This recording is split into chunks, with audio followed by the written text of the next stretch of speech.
Boa noite a todos. É um prazer recebê-los aqui no perfil oficial da Polícia Civil de Minas Gerais.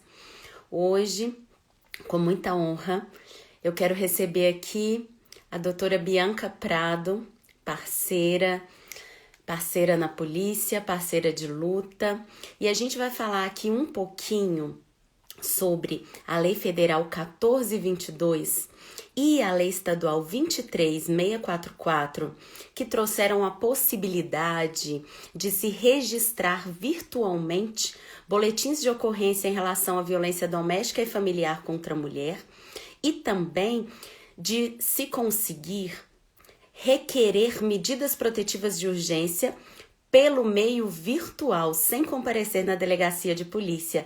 Para isso, a gente vai conversar agora com a doutora Bianca, que é delegada titular em Santa Luzia.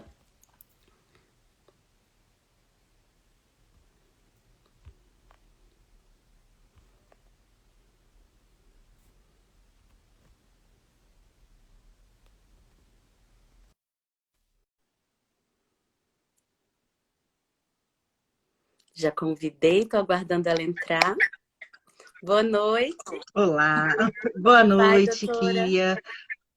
Tudo bom, doutora? É um prazer estar aqui com você, dividindo essa noite com uma das delegadas que eu acho mais potentes na polícia. Fico muito Obrigada. honrada de estar aqui. O prazer e a honra Alguém que eu são sei minhas. que veste a camisa, que luta realmente, que está à frente da delegacia de Diamantina com muita maestria. Então é um prazer estar aqui, podendo trocar um pouco de informação com você. O prazer e a honra são meus, doutoras. Eu comentava aqui que nós somos contemporâneas de academia de polícia, né? E só nos Sim, conhecemos agora. Para quem não sabe, a gente se conhece virtualmente, somos companheiras de luta, muita admiração aí pela colega. Já combinávamos uma live, né? E felizmente deu certo de acontecer aqui pelo perfil oficial da polícia. Um prazer e uma honra. Então, gente, vamos todo meu. começar o nosso tema, que é o tema da delegacia virtual e subnotificação. Quando a gente fala sobre violência doméstica e familiar contra a mulher, a subnotificação, infelizmente, independentemente do período de pandemia, ela já é comum. Em função de tudo que cerca a violência doméstica e familiar contra a mulher, todos os tabus, todos os estereótipos, todas as situações e condições que fazem com que essa mulher não consiga comparecer até uma delegacia de polícia ou outro órgão estatal e pedir providências. Aí eu gostaria, doutora, que a senhora dissesse inicialmente qual a sua visão sobre essa nova previsão que permite que seja feito o registro de ocorrência e o requerimento de medidas protetivas pelo meio online. Nossa, eu achei assim realmente um grande avanço. Isso possibilita, a gente sabe que não só em época de pandemia, né? Em época de pandemia é fundamental porque a gente sabe que muitas mulheres estão realmente em isolamento, que estão em distanciamento. Eu não gosto muito do termo isolamento. Eu sempre falo que eu prefiro o termo distanciamento social, porque o isolamento dá aquela sensação de que a pessoa Tá está sozinha, sozinho. sem ninguém, Uhum. sem ter a quem recorrer. Então, o que eu falo, nesse momento de distanciamento social, a lei que ela começou agora, né? A gente Começou teve a dia 9 efetividade dela em de julho, julho, dia 9 de julho. exatamente. Então, a gente tem nem um mês ainda dela e ela traz efetividade, porque a gente estava vendo assim, uma queda muito grande dos registros e aquilo estava assustando. No início da pandemia, a gente começou a monitorar essa questão dos números e vendo os números caírem e, ao mesmo tempo, a gente teve outros dados preocupantes, que a gente viu o número de, principalmente, de feminicídio aumentar. A gente teve nos 2 primeiros meses de pandemia 22% de aumento. Então a gente fala, essas mulheres elas estão sofrendo caladas porque elas estão trancadas em casa e a gente vai fazer o quê? A gente sabe que já tinha tido o app MG Mulher desde março, Uhum. sendo difundido, sendo divulgado, algumas mulheres realmente fazendo as suas listas de contato, pedindo ajuda, mas a delegacia virtual, que já existia desde 2014, poder trazer agora essa parte da violência doméstica para dentro dela, para mim foi assim realmente a cereja do bolo em termos das últimas conquistas no combate à violência doméstica. Eu concordo. E gosto de mencionar sempre que agora na próxima sexta-feira a Lei Maria da Penha completa 14 anos de existência. As maiores dificuldades em relação a essa legislação são justamente no que se refere à sua efetividade. A gente conseguir fazer com que a Exatamente. mulher, primeiramente, entenda e consiga se enxergar numa situação de violência e que tenha confiança suficiente nos órgãos responsáveis pela tomada de providências e que, tomadas essas providências, a segurança dela se materialize. Então, eu também considero um grande avanço essa possibilidade de registro. Muitas vezes as pessoas que não trabalham diretamente com isso não entendem, então eu gosto de dizer, e algumas coisas que saíram na mídia confundem um pouco também, dando a falsa ideia de que o isolamento social é que tem causado a violência doméstica. A gente que trabalha com isso sabe que isso é uma inverdade, porque a violência doméstica e familiar contra a mulher, ela tem um ciclo.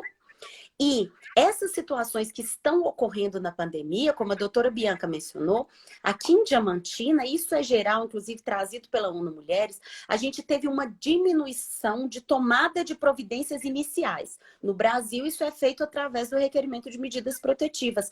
Só que, ao mesmo tempo, a gente teve um aumento muito considerável dos casos de violência e dos casos de feminicídio.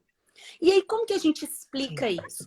A gente explica entendendo que a violência doméstica e familiar contra a mulher ela tem um ciclo, uma violência que é progressiva, que se inicia de modo simples, como a violência psicológica, depois, sempre depois de um episódio de conflito, ela passa por uma situação de lua de mel, que nós chamamos, né? Primeiro um arrependimento do agressor, um pedido de desculpas, depois o perdão, até o próximo conflito e a próxima violência. Então, a mulher que vive um relacionamento abusivo, ela vive nesse ciclo. As pessoas pensam que ela vive o tempo todo em um relacionamento que é violento, o que não é verdade. Não. E até por isso ela permanece nesse relacionamento. Então, eu entendo que nesse momento de pandemia, e como a doutora bem colocou, de isolamento que chamamos social, porque não é familiar, né? Não é intrafamiliar, ele é só social. O que tem acontecido é que esse ciclo tem se acelerado.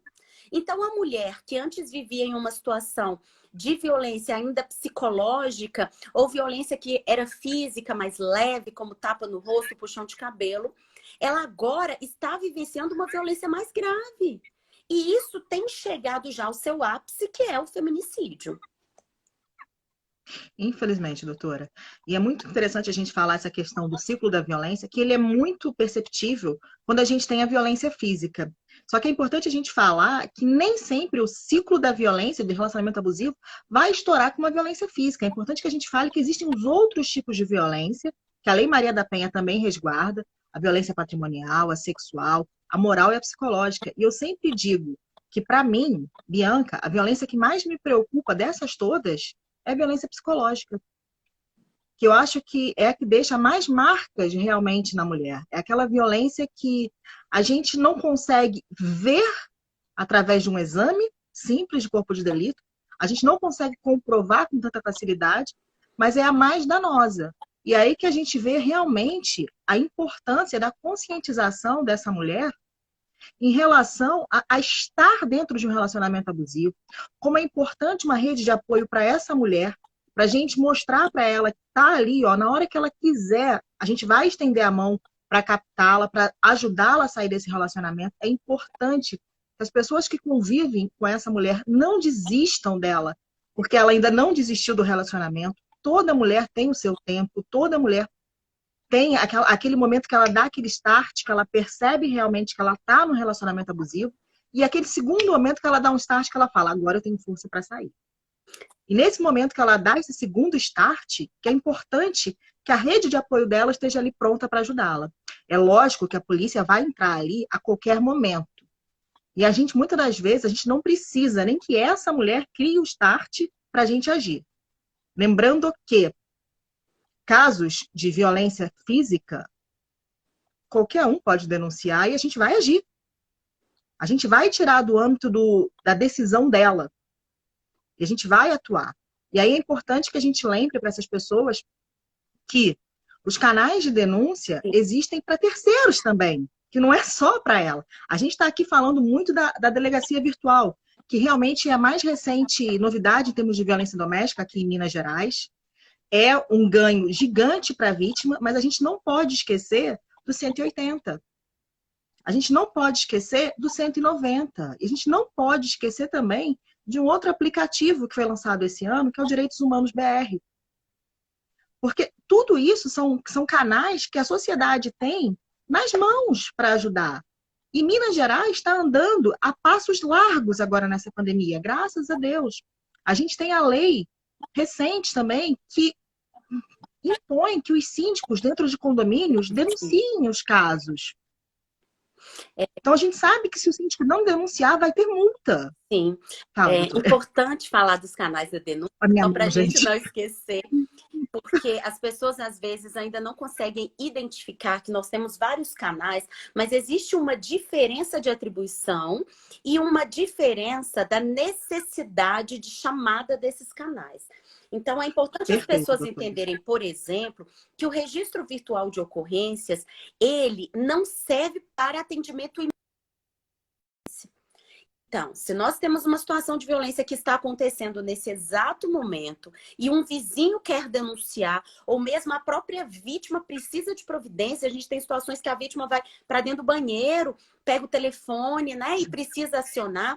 Nesse momento, nós vamos acionar o 190 da Polícia Militar. Agora, uma situação é nesse caso que nós chamamos de violência aguda, né? Numa situação de violência crônica, lembrando que como a violência doméstica e familiar, como eu mencionei, ela é progressiva, então se você ouviu uma briga do seu vizinho, seja com a sua vizinha apanhando do companheiro, ou mesmo ainda estamos no campo da violência verbal, saiba que isso vai se repetir, né? Então, se isso foi semana passada, mas você quer denunciar hoje, veja que não é a situação que merece uma intervenção imediata da polícia ostensiva, que é a polícia militar.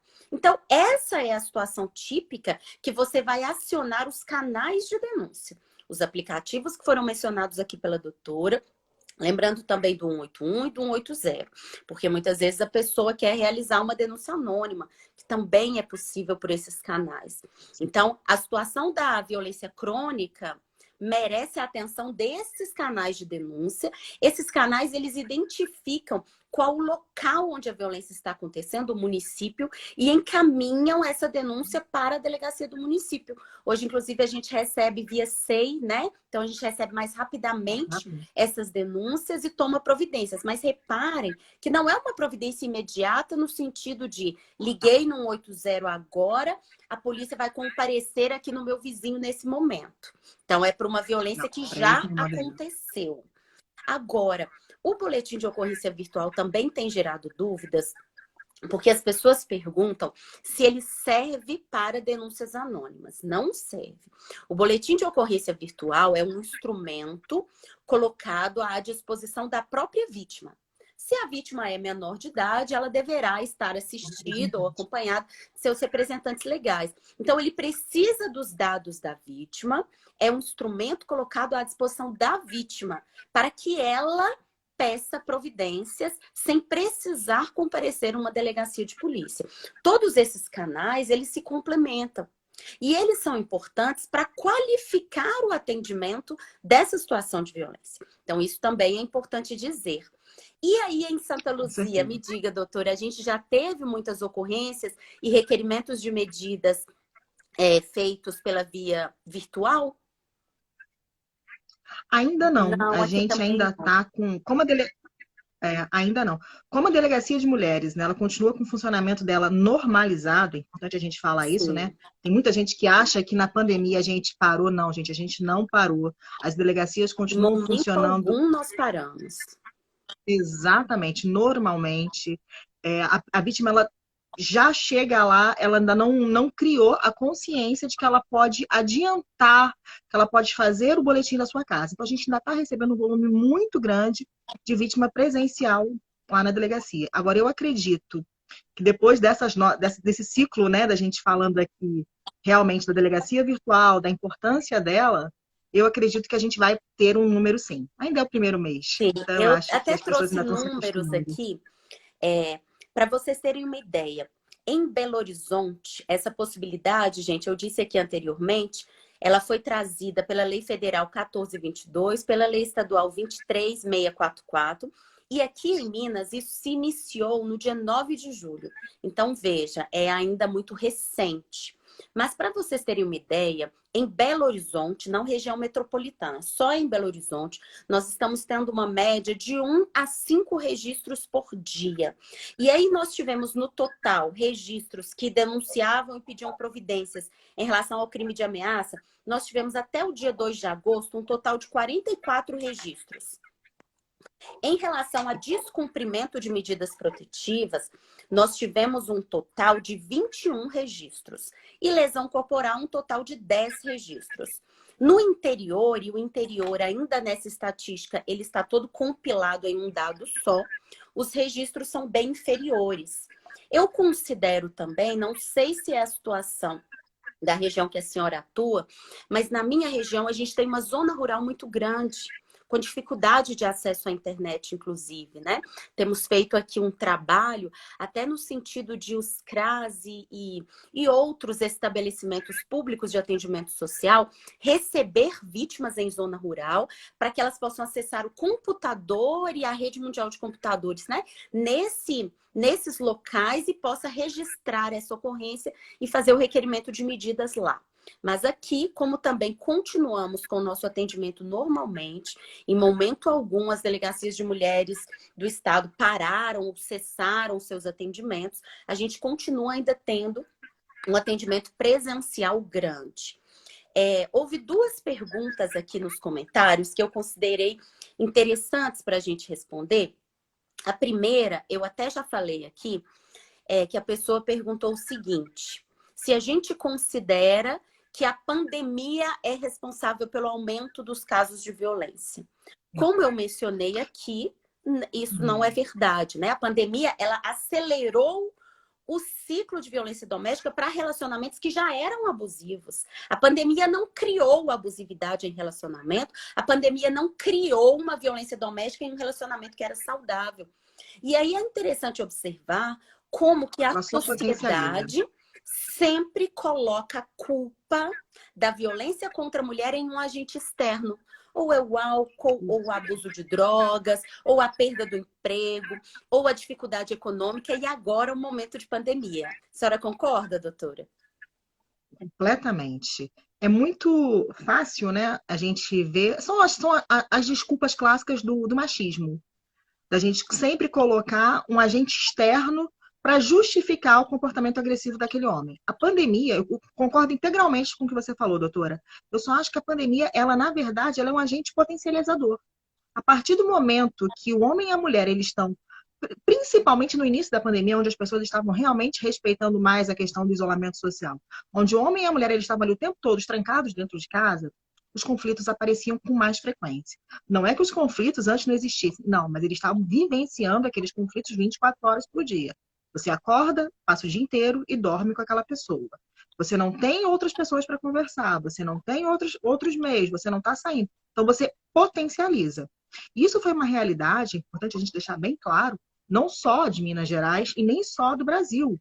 O mundo inteiro viu essa questão da violência doméstica potencializada na pandemia. O mundo inteiro se preocupou em criar políticas para registrar, para evitar, para punir, para conseguir realmente frear essa violência doméstica na pandemia. Mas por quê? Justamente pela essa potencialização, por essa questão da gente estar naquele ciclo muito mais rápido. O ciclo de violência ele está girando numa velocidade absurda. Então eu acho que é mais ou menos isso, é uma questão de potência e não de ter criado. Sim.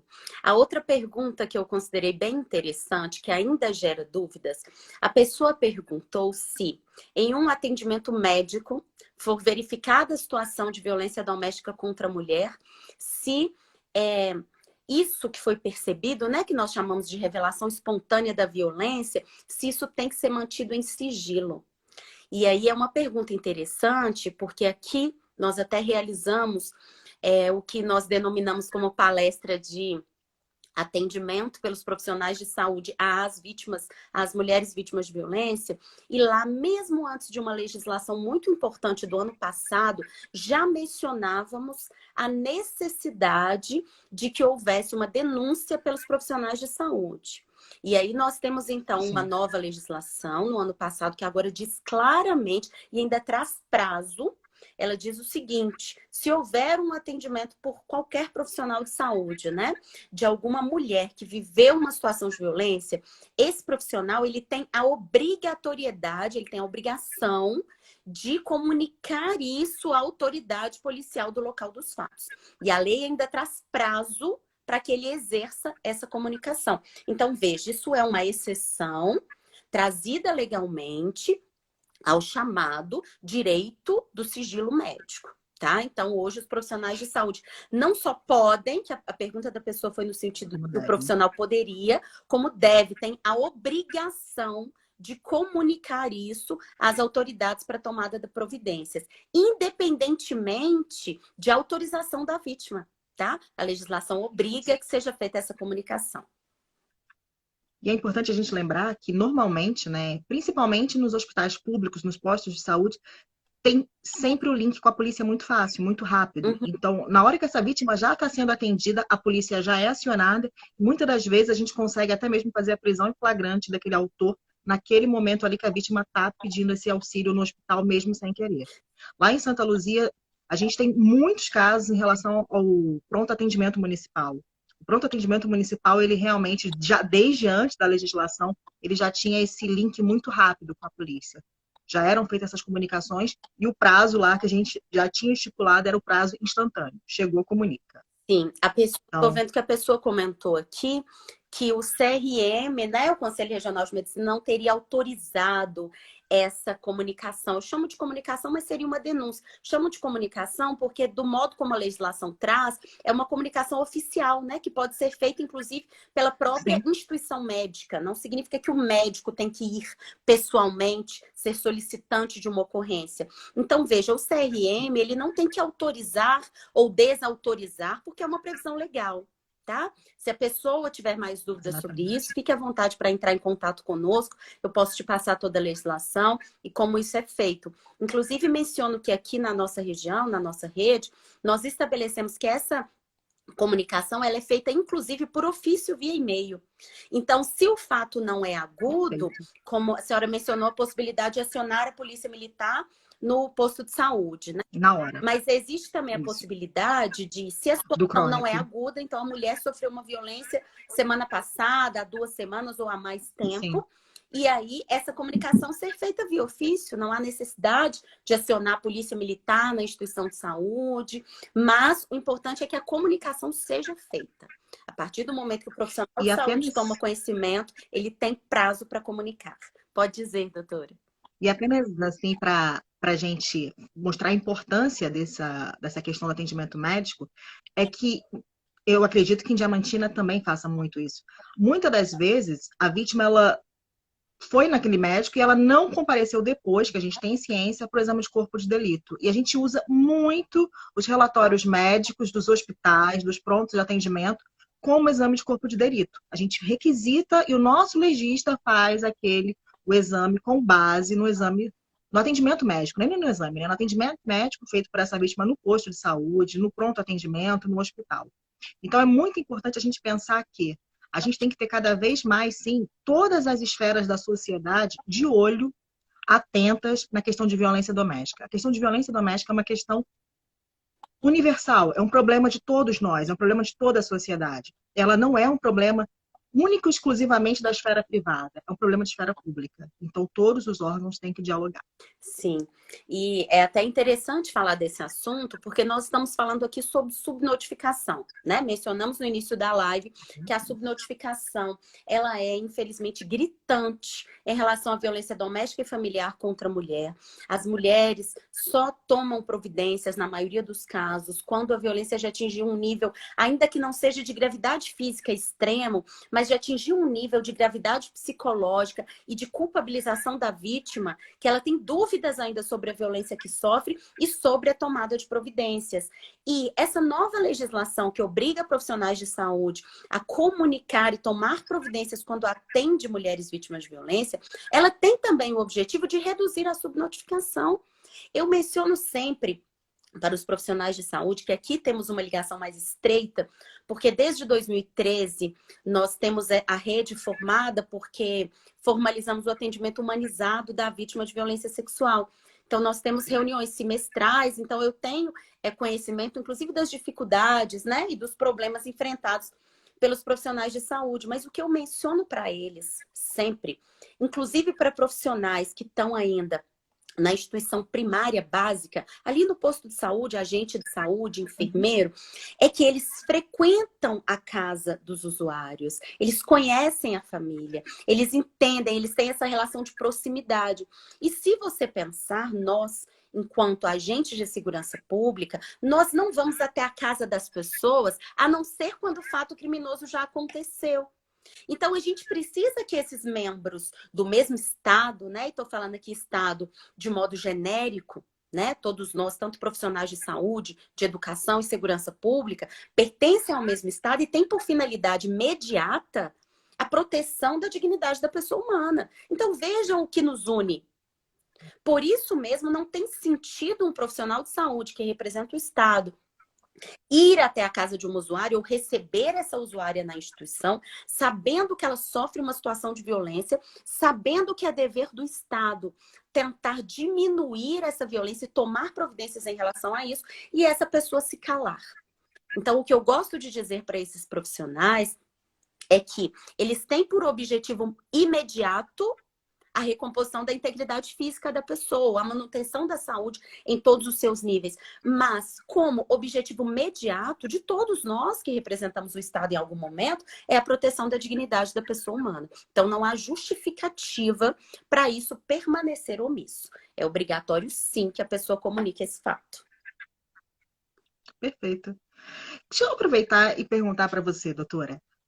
A rede, você falou que vocês já estão com a rede desde 2013 implementada. Sim. Quais são os órgãos que estão participando hoje da rede de Diamantina? Olha, primeiro nós começamos aqui, iniciamos com uma rede para a tentativa de implementação da Lei 12.843, que, para quem não conhece, é a lei que prevê o atendimento humanizado das vítimas de violência sexual, né? Obriga que as instituições de saúde passem a atender essas vítimas. Então, nós iniciamos uma rede com o hospital aqui, porque aqui, como é uma cidade pequena, nós temos 2 instituições de saúde, mas apenas uma com plantão de ginecologia. Então, essa é a instituição. Postos de saúde, CRAS, Conselho Tutelar. Posteriormente, nós incluímos universidade e hoje que a rede se ampliou e não é apenas mais para atendimento à vítima de violência sexual, mas é para mulheres vítimas de violência. Essa rede se ampliou e compõe essa rede, inclusive, pessoas físicas, membros da sociedade civil. Hoje, a Universidade Federal dos Vales do Jequitinhonha e Mucuri, a Prefeitura Municipal de Diamantina, através de todos os seus órgãos, né? CRAS, CREAS, Conselho. Então, a rede hoje, ela se ampliou e nós, inclusive, já colocamos como partícipes outros municípios. Então, nós já fomos aqui nos municípios vizinhos e todo mundo participa. Lançamos, no final do ano passado, um protocolo de atendimento à mulher vítima de violência. Então, violência sexual, ela está incluída. Mas em 2013, ela foi criada com esse objetivo. E é bem o que a doutora Bianca mencionou. Nós precisamos hoje de um trabalho que seja feito também no âmbito da prevenção.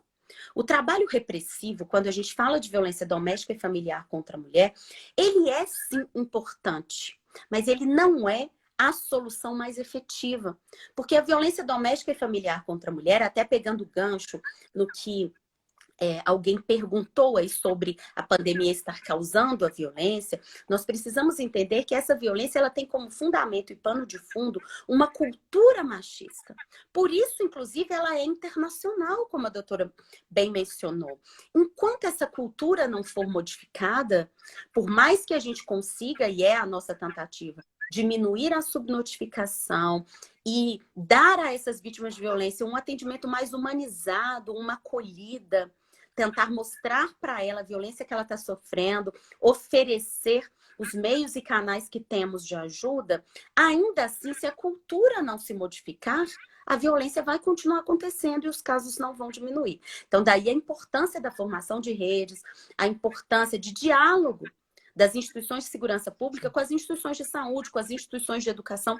O fenômeno criminal, e ainda mais quando a gente lida com crimes que têm a cultura como fundamento, ele é um fenômeno multidisciplinar e ele merece atendimento e repressão multidisciplinares também, não só pelos órgãos de segurança pública. Essa questão do protocolo de atendimento às vítimas de violência sexual, eu lembro que a gente teve um seminário em 2013 com a Polícia Civil e a Polícia Militar, de âmbito realmente estadual. Desde então, Santa Luzia, até mesmo por estar colado com Belo Horizonte, a gente utiliza desse protocolo. Então, é apenas um apelo que eu vou fazer aqui agora. Porque a Polícia Militar e a Polícia Civil já sabem, mas muitas vezes as próprias vítimas é que procuram um atendimento policial. Então, uma coisa que a gente sempre fala para a vítima: acabou de sofrer a violência sexual, o primeiro lugar aí não é na polícia. O primeiro lugar aí é no hospital. Se souber qual é o hospital da sua cidade, que é referência, que tem um plantão ginecológico, melhor. Mas tem que ir primeiro para o hospital. Por que eu estou fazendo questão de frisar isso? Porque a gente sabe que tem todo um protocolo de atendimento médico, de urgência, que às vezes se ela vai para a delegacia, ou então, pior ainda, se ela resolve tomar um banho para poder ir para a delegacia, ela está tirando todos os vestígios. Então, já que a gente tocou nesse assunto, Sim. eu só queria dar essa lembrança aqui. Acabou de sofrer a violência, vai direto, sem banho, sem nenhuma profilaxia, direto para o hospital. Recebe o tratamento, procura um hospital que ele realmente esteja com esse protocolo. Inclusive, é importante que a gente fale que a coleta do material feito nesse hospital já vai servir de exame de corpo de delito. Se ela for primeiramente no hospital, ela não vai precisar passar de novo pelo médico legista. O médico legista vai entrar em contato com o hospital e a partir dali vai ser feito o exame dela de uma maneira completamente mais humanizada. Então, a gente fala isso. Depois que ela for no hospital, ela pode decidir se ela quer ou não procurar a polícia. Mas eu falo, antes de pensar se você quer ou não quer procurar a polícia, se você foi vítima de violência sexual, vai no hospital, cuida da sua saúde, toma um coquetel, faça os exames. Se for o caso da pílula do dia seguinte vai ser dada. Quanto antes ela chegar, menores vão ser as chances de qualquer infortúnio. Exatamente. E compondo a nossa rede, também importante, nós tivemos agora, por último, a entrada, né? Até agradeço muito, da OAB Mulher. E aí nós criamos aqui agora o selo Advogada Amiga, porque nós não temos aqui defensoria pública.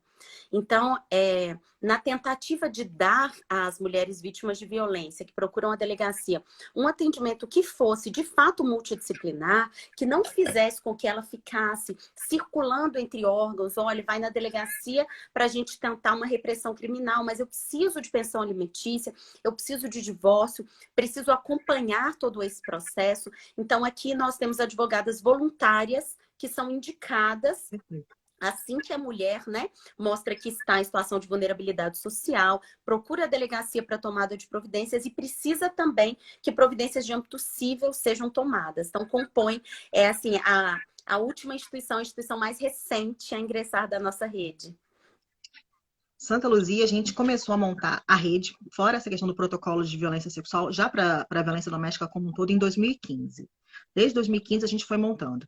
Aí tem a Polícia Civil, a Delegacia de Mulheres, a PVD, que é a Patrulha de Violência Doméstica da Polícia Militar. A Defensoria Pública chegou na cidade, mas ela não faz ainda muito atendimento da parte criminal. Então, a gente tem também a OAB, na Comissão Mulher, fazendo parte da nossa rede. Promotoria, Justiça, Judiciário, a Prefeitura, Conselho Tutelar, o CREA. Então, essa seria a nossa rede. E a gente também faz parte da rede do Fica Vivo. Então, a gente tem 2 redes concomitantes hoje na cidade. Quando a gente começou a experimentar a questão das redes, a gente também foi vendo que muito do social ajudava com aquela vítima. Então, a gente começou a trazer alguns serviços fora do âmbito policial para a delegacia. A gente conseguiu, já vai para quase 2 anos, uma assistente social lotada para a gente na Delegacia de Mulheres. Muito bom. Excelente. Que é concursada da Polícia Civil. Então, ela veio para somar, ela já era uma pessoa que trabalhava na rede antes pela prefeitura, ela fez concurso para a polícia e a gente conseguiu que ela ficasse lotada na DEAM. A gente ainda não conseguiu efetivar uma psicóloga, mas então a gente fez uma parceria com uma psicóloga voluntária. Conseguimos também uma parceria com uma faculdade de psicologia de Belo Horizonte, que manda sempre para a gente estagiários do último período para fazer esse atendimento. Excelente. E aí a gente vê a diferença que fez dentro do nosso inquérito, muitas das vezes, principalmente em relação aos crimes sexuais de criança, que eu não acredito que Diamantina também deva investigar, né? Sim. Esse atendimento psicológico. E a gente começou, pouco antes da pandemia, no meio do ano passado para cá, uma oficina de geração de rendas dentro da delegacia. Então, a gente estava passando uma profissão. A gente já tinha feito a questão do fuxico, da oficina de fuxico, ia fazer uma oficina de costura e a gente estava tentando ver uma parceria com um curso profissionalizante. Aí a pandemia veio, a gente deu uma paradinha, mas assim que a pandemia acabar, os projetos de cursos profissionalizantes na DEAN irão voltar. Que é o que eu sempre falo, a gente precisa pensar um pouquinho fora da caixinha. Sim. A delegacia de mulher, ela não pode ser aquela coisa estática. Ela não pode ser simplesmente eu me preocupar com a investigação policial, resolver a parte policial e deixar aquela vítima à própria sorte. Não. A gente precisa, antes de qualquer outra coisa, tirar aquela vítima da condição de vítima. Fantástico. A gente precisa empoderar aquela mulher. Sim. Quando a gente tira aquela vítima da condição de vítima e a gente empodera essa mulher, fala assim, nossa, mas Bianca, você vai ficar falando de empoderamento, de machismo? Gente, esse é o pano de fundo de qualquer delegacia de mulher. Delegacia de mulher é uma delegacia completamente diferente de uma delegacia diária. É uma delegacia que você está lidando ali com o que tem de mais íntimo na vida da pessoa. Eu costumo dizer que se eu estou numa delegacia diária e a pessoa vem me contar que tem uma boca de fumo do lado da casa dela, que ela foi roubada, que ela sofreu um estelionato, ela tem um problema. Ali, um transtorno. Nem um problema, ela tem um transtorno. Agora, se eu estou numa delegacia de mulher e essa mulher vem me contar que ela sofre uma violência, que a vida dela é daquilo, ela não tem um mero transtorno, um mero problema. Ela tem um problema real. Ela está com a alma dela machucada e a gente precisa tratar não só do crime que ela sofreu, mas principalmente do psicológico dela. E aí a gente volta àquela questão lá do início que eu falei, que para mim a violência que mais me preocupa é a violência psicológica. E quando as delegacias começam a pensar nisso, é que a gente começa a ver resultado. Concordo E aí eu fico feliz de ver que Diamantina está fazendo isso, Santa Luzia está fazendo, e a gente sabe que outras delegacias de Minas Gerais também estão fazendo. Com certeza, concordo plenamente. E é preciso que as pessoas entendam a diferença de você ter uma violência doméstica e familiar contra a mulher de uma outra violência contra a mulher. E até é importante falar isso, porque é também um outro aspecto que as pessoas precisam saber antes de registrar a ocorrência no ambiente virtual. Que é quando ela vai até a delegacia, ela recebe essa orientação. A violência que deve ser registrada e a violência que merece a atenção da Lei Maria da Penha, com o requerimento das medidas protetivas de urgência, é uma violência que se caracteriza como violência doméstica e familiar contra a mulher. Então, é muito diferente de uma violência contra a mulher de cunho patrimonial que acontece na rua praticada por um agente estranho ao convívio dela. Né? A mulher está andando na rua, ela, por exemplo, tem uma arma colocada na cabeça, a bolsa dela é subtraída, a gente tem um crime de roubo, grave, grave. Mas vejam, ela não tem dúvida ali de que ela sofreu uma situação de violência. E todos os órgãos que ela procurar também não terão essa dúvida e não colocarão em xeque o que ela disser sobre isso. Todas as providências são tomadas, ela tem certeza que nunca mais ela quer ver esse agressor, tem certeza de que ele é um agressor e pronto. A violência doméstica e familiar contra a mulher, ela diz respeito, inicialmente, à tomada de consciência de que está se vivendo em uma situação de violência. E isso é difícil. Então, muitas vezes, um mero atendimento de registro de ocorrência e requerimento de medidas, sem que a mulher tome consciência do que ela está vivendo, ele não vai resolver o problema. Porque aí ela vai cair no ciclo da vitimização do agressor, porque ele se vitimiza, ele pede desculpa, ele se arrepende, e o ciclo vai continuar. Então, daí a importância de tudo que a doutora mencionou, fantástica, inclusive, essa ideia de colocar o empoderamento econômico dentro disso, porque sabemos que todas as mulheres têm dificuldades de romper um relacionamento abusivo, mas as que dependem economicamente do agressor enfrentam ainda uma dificuldade muito maior.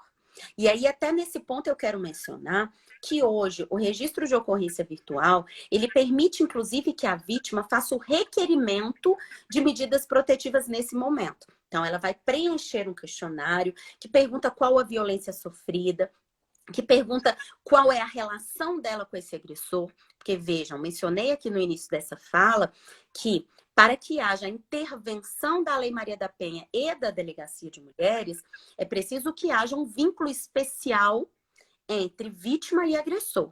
Esse vínculo ele é trazido pelo parentesco, pelo ambiente doméstico ou pela afetividade, que é o mais comum, né? Namorado, ex-namorado, marido, ex-marido. Então, isso tudo deve ser preenchido. E lá mesmo, ela faz esse requerimento de medidas protetivas de urgência. E aí, a delegacia recebe esse requerimento, encaminha à justiça, e ela vai receber na sua casa, através do oficial de justiça, a resposta a esse requerimento de medida protetiva. E nesse ponto é importante mencionar também como é que esse requerimento de medidas protetivas encerra o ciclo de violência? Qual a importância dele? Voltando aqui no meu exemplo da mulher que sofreu um roubo andando na rua e que nunca mais quer encontrar com esse agressor e provavelmente nem encontre, ela rompeu aquele ciclo naquele momento, quando ela procurou a delegacia. A mulher vítima de violência, ela convive com o agressor. Muitas vezes tem filho com esse agressor, depende financeiramente, estão na mesma residência. Então, essa violência, ela começa de modo psicológico. Muito interessante a doutora Bianca ter mencionado, que eu penso do mesmíssimo modo. A violência psicológica, ela não se encerra. A violência física, no momento do conflito, que eu tenho uma violência leve, do tipo vias de fato, dei um tapa no rosto, ela se encerrou ali. Aí eu já passo para o segundo passo, que é arrependimento, lua de mel, até o próximo conflito. Mas a violência psicológica, ela permanece o tempo inteiro, porque a mulher vive com medo. É o famoso pisar em ovos. Ela tem medo de desagradar o sujeito a todo momento. Não fazer o jantar no horário, né? Deixar que os filhos o perturbem. Reparem o pano de fundo do machismo nisso. A ideia de que a mulher são relegadas todas as funções domésticas. Se ela não cumpre essas funções, o sujeito se estressa e aí vem o conflito e aí vem a violência. Então, a violência psicológica, ela não se encerra no conflito. A mulher vive num ambiente de violência psicológica durante todo o tempo, mesmo durante o tempo que eles estão aparente e externamente em um relacionamento saudável. Por quê? Porque ela está ali com medo de desagradar e o conflito surgir e a violência surgir. E quando ela surge, no próximo ciclo, ela vai aumentar. Se hoje foi um tapa, amanhã vai ser um soco, depois serão chutes. E no final a gente termina com 14 facadas, que foi inclusive o exemplo de um feminicídio que investigamos aqui. Então o feminicídio, que é o ápice, né, que tem aumentado no período de pandemia, ele é resultado de todo esse ciclo. E aí, dentro desse ciclo, antes que chegue no novo conflito e num episódio de violência mais grave, é que essa mulher tem que tentar interromper. E o que a lei traz como solução para interromper esse ciclo são as medidas protetivas de urgência, né? O sujeito muitas vezes não aceita o término do relacionamento, ameaça, agride, e aí você precisa de um terceiro que é representado pelas delegacias de polícia, pelo Poder Judiciário, para colocar um fim nesse relacionamento. E aí nós temos as medidas protetivas, que são essas medidas, né, que as pessoas conhecem como a obrigatoriedade do indivíduo não se aproximar dela, não ter contato com ela por nenhum meio de comunicação. Então, vejam a importância da medida protetiva. Ela tem o objetivo de impedir que a violência progrida mais e chegue em uma situação de crime contra a vida. E é importante a gente falar que hoje, com crime de descumprimento de medida protetiva, a gente tem, se o autor ele é pego descumprindo, ele é preso automaticamente. A gente tinha antes a questão de ter um outro crime acontecendo para ele ser preso em flagrante pelo descumprimento. Hoje não. Hoje, o mero descumprimento já enseja em prisão, que não cabe fiança pelo delegado. É importante a gente frisar isso. E eu só queria, assim, fazer uma observação, porque a gente sabe que 90% a 95% dos crimes de violência doméstica a gente tem como pano de fundo homem e mulher, marido e mulher, ex-marido, ex-mulher, namorado e namorada. Mas é importante a gente falar que a Lei Maria da Penha, ela colocou a vítima, ela não especificou o sujeito. A gente tem sempre essa questão de imaginar que é um homem o agressor. Mas, gente, mulher também pode ser agressora de Lei Maria da Penha. A gente pode ter essa relação de mãe com filha, filha com mãe, pai com filha. Então, qualquer vínculo ali familiar que gere isso. Tem decisões que já aplicaram a Lei Maria da Penha quando tem aquela questão do convívio doméstico, da empregada doméstica com os patrões. E lembrando que quem que precisa ser a vítima? Mulher. Basta ser mulher. Autor pode ser homem, pode ser mulher. E quem é essa mulher da Lei Maria da Penha? Hoje a gente já tem um entendimento que até mesmo as mulheres trans também podem ser vítimas da Lei Maria da Penha. Então é importante a gente falar que é uma lei inclusiva. Ela é uma lei que ela visa realmente a dar um pouco de igualdade entre as partes. A gente sabe que as mulheres, ainda hoje, no ano 2020, ainda sofrem uma série de desigualdade no convívio social. Então, a Lei Maria da Penha, ela visa a pegar aquela parte da população que já estava aqui em cima e equiparar. E aqui, quem ela vai trazer? As mulheres, para estar no mesmo patamar de igualdade. Tanto as mulheres cis, que somos nós, né? As mulheres que todo mundo conhece como mulheres. Aquelas que nasceram mulheres, foram criadas como mulheres e são mulheres. Como as mulheres trans. São aquelas mulheres que nasceram num corpo masculino, mas se identificam como mulheres, se apresentam na sociedade como mulheres e devem ser reconhecidas pelo direito como mulheres. Por isso a gente tem que aplicar a Lei Maria da Penha para elas também. Só deixar essa observação, porque até ano passado foi engraçado, assim, que a gente teve aquela operação, né, grande no estado inteiro, que foi a Operação Marias.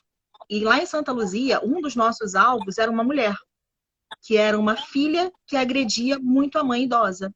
Então, ela já tinha sido presa 4 vezes por agressão à mãe. E no dia da operação, a gente prendeu ela pela 5ª vez.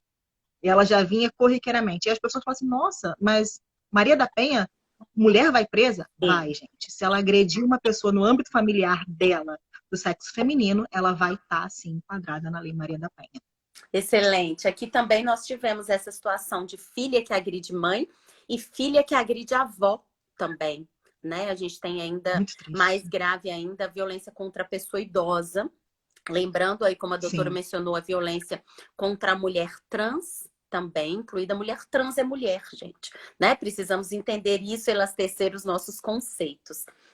Agora, exatamente, ainda colocando a questão da inclusão na Lei Maria da Penha, então nós temos aí, como bem colocou a doutora, a vítima tem que ser mulher, no conceito elastecido. Mas o agressor ou agressora, que pode ser de ambos os sexos, tem que ter um vínculo especial com ela. Aí você mencionou sobre a empregada doméstica, que a gente enquadrava muito quando ela reside na residência. Isso é muito comum no interior também ainda.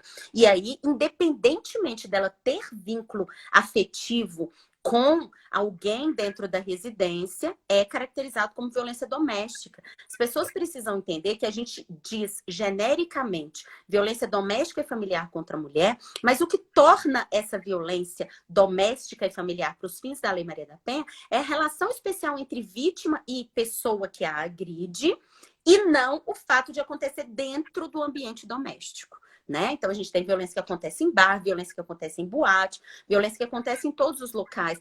Ou violência em que as pessoas, outro dia me perguntaram, mas eles nunca residiram juntos? A Lei Maria da Penha, em momento algum, colocou como coabitação algo necessário à aplicação da lei. Exatamente.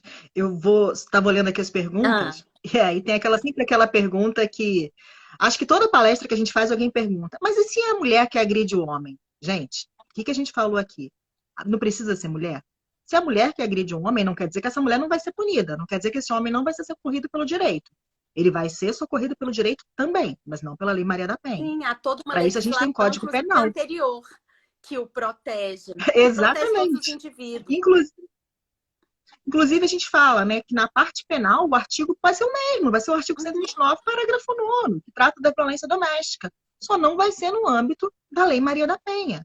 Então, assim, a pena vai ser lá. A mesma pena, às vezes, se a gente for pensar, só que com outra aplicação, com outra roupagem, com outro julgamento e sem os benefícios da Lei Maria da Penha. Os benefícios da Lei Maria da Penha é sempre muito importante a gente dizer. Eles existem para tentar dar uma equidade entre homens e mulheres.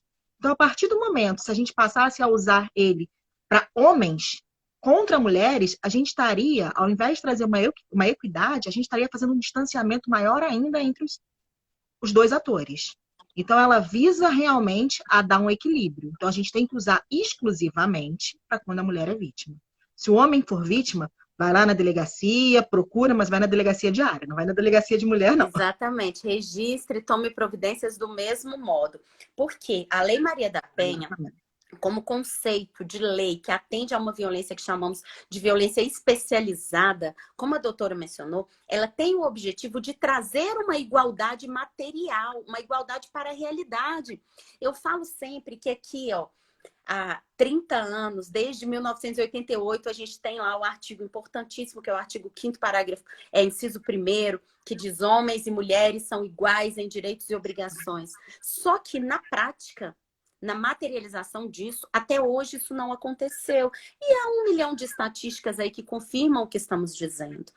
A própria culpabilização da mulher quando sofre uma violência, principalmente a violência de cunho sexual, é um reflexo disso. O homem, quando é vítima de um crime, ele jamais é colocado como autor ou suas declarações são questionadas de algum modo. Eu estou dando aqui um pequeno exemplo da desigualdade no ambiente jurídico, né, de atendimento a essa vítima. Então, vejam, a Lei Maria da Penha, ela vem justamente para tentar trazer uma igualdade. Quando a gente pega estatísticas, outra coisa também que eu sempre menciono, você pode até dizer, os homens morrem mais que as mulheres. Sim, mas os homens, eles morrem por causas diversas. Acidente de trânsito, muitas vezes até envolvimento com criminalidade, como tráfico de drogas, né? A gente tem um homicídio aí praticado por um terceiro, quando há períodos de guerra, enfim. Mas as mulheres, a violência que elas sofrem tem a peculiaridade de acontecer dentro de casa. A ponto da gente dizer que as mulheres, a gente, quando eu estou dizendo a gente, não só eu, a doutora Bianca, mas a própria ONU Mulheres, que as mulheres estão mais inseguras dentro dos seus lares do que fora deles. Então, a diferença aí é que quando as mulheres sofrem violência, e isso é diário, no Brasil, por exemplo, temos 3 feminicídios por dia, um estupro a cada 9 minutos. Então, vejam, mesmo tendo uma legislação que vai completar 14 anos, uma legislação especializada, que protege de modo diferenciado essas mulheres, ainda assim, as cifras são aterradoras.